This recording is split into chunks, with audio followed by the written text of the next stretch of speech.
குமரி மாவட்டத்துக்கான 6 புதிய அறிவிப்புகளை இப்போ நான் உங்களிடத்தை வெளியிட போறேன்.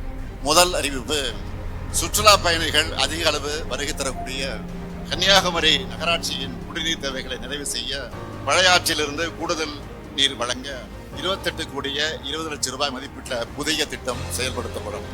மேலும் முக்கடலும் சங்கமிக்கக்கூடிய இந்த பகுதியில் 25 கோடி ரூபாய் மதிப்பீட்டில் புதிய கழிவுநீர் சுத்திகரிப்பு நிலையம் ஒன்று அமைக்கப்படும். இரண்டாவது அறிவிப்பு, குளச்சல் நகராட்சி மற்றும் மண்டைக்காடு பேரூராட்சி பொதுமக்களுடைய நீண்டகால கோரிக்கையை நிறைவேற்றக்கூடிய வகையில் ஏவிஎம் கால்வாய் 1 கோடியே 20 லட்சம் ரூபாய் மதிப்பீட்டில் புனரமைக்கப்படும்.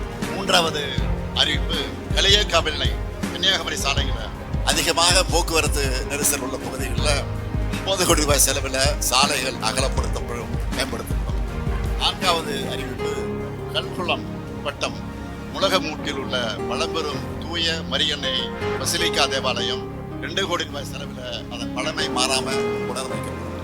ஐந்தாவது அறிவிப்பு, தமிழ்நாடு மீனவர் நலவாரியம் மூலமா தற்போது மீனவர்கள் மற்றும் அவர்கள் குடும்பத்தினருக்கு வழங்கப்பட்டு வரக்கூடிய கல்வி உதவித்தொகை, திருமண உதவித்தொகை உள்ளிட்ட பல்வேறு நலத்திட்ட உதவிகள் போன்ற பல்வேறு நிதி உதவிகள் அனைத்தும் உயர்த்தி வழங்கப்படும். இதற்கான விரிவான அரசாணையும் விரைவில் வெளியிடும். ஆறாவது அறிவிப்பு, கடல்ல மீன்பிடிக்க போகும்போது காணாமல் போகும் நேரத்தில் காப்பீடு உள்ளிட்ட நிவாரணங்கள் கிடைக்கக்கூடிய நாள் வரைக்கும் அந்த மீனவர் குடும்ப வாரிசுதாரர்களுக்கு மாதம் 2000 ரூபாய் உதவித்தொகையா மீனவர் நல வாரியம் மூலம் வழங்கப்படும்.